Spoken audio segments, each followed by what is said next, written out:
Genderang perang terhadap kejahatan seksual telah ditabuh. Usai satu demi satu kasus kejahatan seksual pada anak mencuat, pemerintah akhirnya bereaksi. Tidak tanggung-tanggung, pemberatan hukuman dan suntik kebiri menjadi ganjaran bagi para predator anak. Melalui peraturan pemerintah pengganti Undang-Undang Nomor 1 Tahun 2016, pemerintah berharap pelaku predator anak akan jera. Menunggu persetujuan DPR, pro kontra hukuman kebiri pun berdatangan.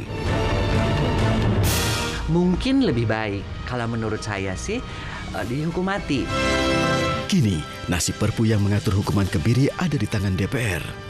Restu 10 fraksi akan menjadi penentu penerapan hukuman bagi pelaku kejahatan seksual.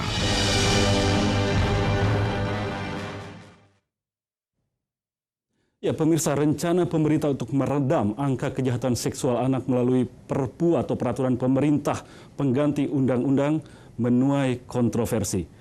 Untuk membahas persoalan tersebut, beberapa waktu sebelumnya saya sudah mewawancarai Menteri Sosial Khofifah Indar Parawansa terkait dengan kontroversi dari efektivitas dan bagaimana teknis penerapan hukuman, terutama hukuman tambahan berupa penerapan chips dan kebiri bagi para pelaku pedofil yang sudah kambuhan. Kita simak dulu wawancara dengan Menteri Sosial Khofifah Indar Parawansa. Dalam hari-hari terakhir ini, Indonesia dikejutkan oleh sebuah persoalan besar, kekerasan seksual yang banyak menimpa kalangan anak-anak. Pemerintah lalu menyatakan situasi ini sebagai sebuah situasi darurat. Sebuah peraturan pemerintah pengganti undang-undang Perpu Nomor 1 Tahun 2016 kemudian dirilis. Perpu tersebut merupakan sebuah penyempurnaan dari Undang-Undang Perlindungan Anak yang sudah terbit sebelumnya. Namun banyak kontroversi menyangkut Perpu tersebut. Kita akan membahas persoalan ini bersama salah seorang yang terlibat dalam penyusunan Perpu tersebut, Menteri Sosial Khofifah Indar Parawansa. Apa kabar, Bu Menteri? Baik. Terima kasih sudah bergabung di AITalk. Sama. Ibu, Perpu ini sendiri dinyatakan sebagai hal yang kontroversial. Seberapa yakin Ibu bahwa Perpu ini akan efektif dalam menangani kasus-kasus kekerasan seksual terhadap anak? Jikalau ada masalah dan regulasinya dianggap tidak cukup memberikan penjeraan kepada pelaku, maka salah satu regulasi baru memiliki efektivitas kalau regulasi itu sanksinya itu memang menjerakan bagi pelakunya. Berkali-kali saya dengar kata efek jera ini. Ibu percaya bahwa sebuah hukuman bisa menimbulkan efek jera? Ya, kalau kita tidak pernah percaya, semua bakal dilepaslah dari lapas. Ada banyak sekali orang yang sudah divonis hukuman mati untuk kasus katakanlah terorisme, narkoba, toh tetap saja terjadi. Ya, kalau kita tidak memberikan strict punishment, saya rasa regulasi itu tetap akan diawang-awang. Nah, sekarang kan kita bisa melihat bahwa satu kasus penyebabnya seringkali bukan variabel tunggal. Persis.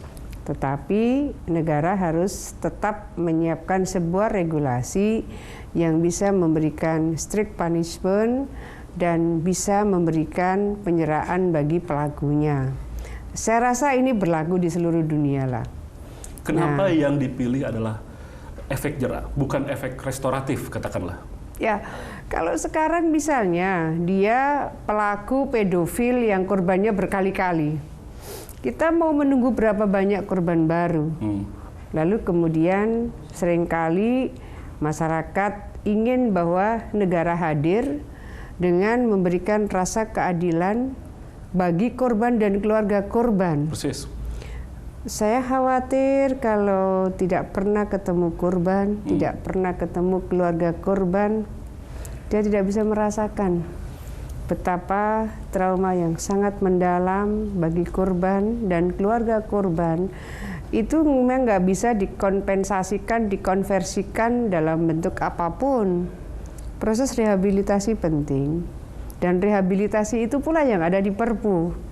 Maka saya mohon membaca Perpu komprehensif, karena di dalam Perpu itu juga ada mandat untuk melakukan rehabilitasi bagi korban, keluarga korban, termasuk pelaku. Dengan segala rasa hormat dan simpati kepada korban dan keluarga korban, tidakkah terlihat bahwa apa yang dikemukakan, apa yang diajukan oleh pemerintah saat ini masih cenderung bernada balas dendam terhadap si pelaku? Sama sekali tidak. Jadi ketika Presiden mengambil keputusan Perpu ini nanti item-itemnya begini, itu beliau sampaikan. Tidak boleh ada emosi yang muncul tapi harus dari dalam hati. Itu yang beliau sampaikan.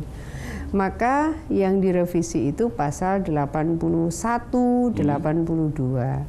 Intinya pertama adalah pemberatan hukuman. Baik seumur hidup maupun hukuman mati. Baru yang kedua tambahan hukuman bagi pelaku pedofil yang korbannya sudah berkali-kali. Itulah salah satunya, ada publikasi identitas pelaku, ada kebiri kimia setelah menjalani hukuman pokok untuk masa 2 tahun. Ada juga dengan memasang alat deteksi elektronik. Artinya pemberatan hukuman bukan dilatari oleh keinginan membalas dendam, nyawa bayar nyawa, gigi untuk gigi. Saya rasa nggak ada. Kalau misalnya kita mau bilang nyawa bayar nyawa, saya rasa hukum kita tidak mengenal seperti itu. Tetapi bahwa kalau korbannya mati, itu ada item-item begitu. Kalau pelakunya orang terdekat, wali, guru, ada tambahan 1/3 dari hukuman pokoknya. Konstitusi menyatakan mengakui adanya hukuman badan atau hukuman mati. Tapi kemudian ada tambahan hukuman seperti chips, jadi hukuman kebiri. kasusnya saya sampaikan tadi, kalau ini pelaku pedofil dan korbannya berkali-kali. Jadi kalau dia dihukum mati ya sudah mati. Tetapi kalau kemudian kan ini ada hukuman minimal 10 tahun. Ini kan revisinya. Kalau dulu kan hukuman minimal 5 tahun. Sekarang di Perpu ini hukuman minimal 10 tahun. Andai kemudian yang dijatuhkan adalah vonis hukuman minimal 10 tahun, padahal dia pelaku pedofil yang korbannya berkali-kali, maka regulasi ini memberikan ruang bagi hakim untuk mengambil putusan bisa diberi tambahan hukuman. Apakah publikasi identitas pelaku, ataukah kebiri kimiawi, ataukah, jadi ini bukan kumulatif loh, ini alternatif, ataukah memberikan alat deteksi elektronik. Dalam sebuah sistem hukum, undang-undang atau regulasi tentu hanya merupakan salah satu fase, salah satu bagian. Ada juga hal yang mungkin penting dipahami juga mengenai proses penegakan hukumnya. Biasanya problem umumnya katanya di sana. Ketika orang kemudian ragu melapor ke polisi karena polisinya tidak merespon dengan baik laporan-laporan seperti itu. Bagaimana upaya pemerintah membenahi dari sana? Kalau ini mungkin harus ditanyakan kepada Kementerian Hukum dan HAM, mungkin juga kepada Kementerian Dalam Negeri, supaya aparatur-aparatur pemerintah di tingkat bawah itu memberikan ruang yang lebih kondusif bagi korban.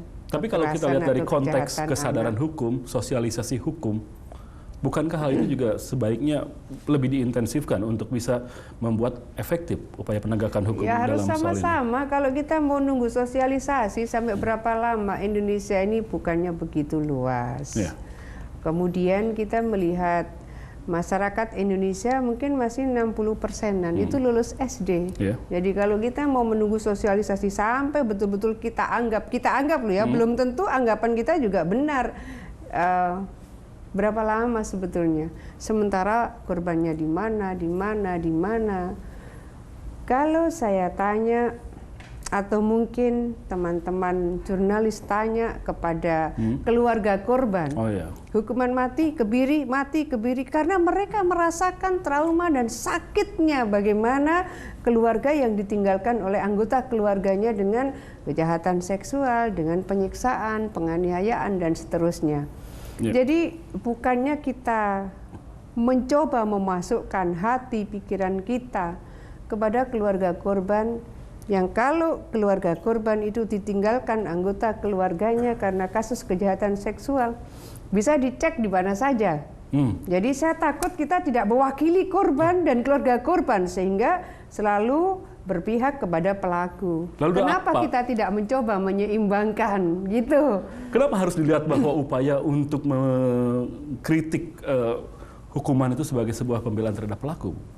Jadi Saya melihat selalu ini nanti melanggar HAM, itu yang Ya. saya dengar berkali-kali ketika saya ketemu dengan berbagai narasumber, selalu berpihak pada pelaku karena ini melanggar HAM, ini melanggar. Sekarang ini rasa keadilan bagi korban yang mengalami trauma mendalam atau mungkin korban yang meninggal, keberpihakan kepada keluarga korban, saya tidak dengar itu secara spesifik bahwa oh, ini keluarga korban, kenapa keluarga ini minta ini dihukum mati? Anaknya juga mati. Kenapa ini setuju kebiri? Karena dia merasakan trauma yang sangat dalam. Ini kalau kita Kan belum tentu mendengar, menyembuhkan luka merasakan korban juga, trauma yang sangat... Mungkin Mas Adi harus tanya, apakah ini menyembuhkan? Tidak mengembalikan anaknya yang sudah meninggal, tapi ada rasa keadilan yang dia terima dari proses hukum yang putusannya mungkin bagi keluarga korban ini akan memberikan rasa keadilan. Lalu seperti Kenapa apa? sih hati Seperti kita apa tidak keberpihakan? masuk pada keluarga Seperti apa korban? keberpihakan kepada korban disusun dalam regulasi yang diatur oleh pemerintah ini? PP-nya nanti. Maka di dalam Perpu ini ada mandat untuk menurunkan dalam peraturan pemerintah rehabilitasinya seperti apa.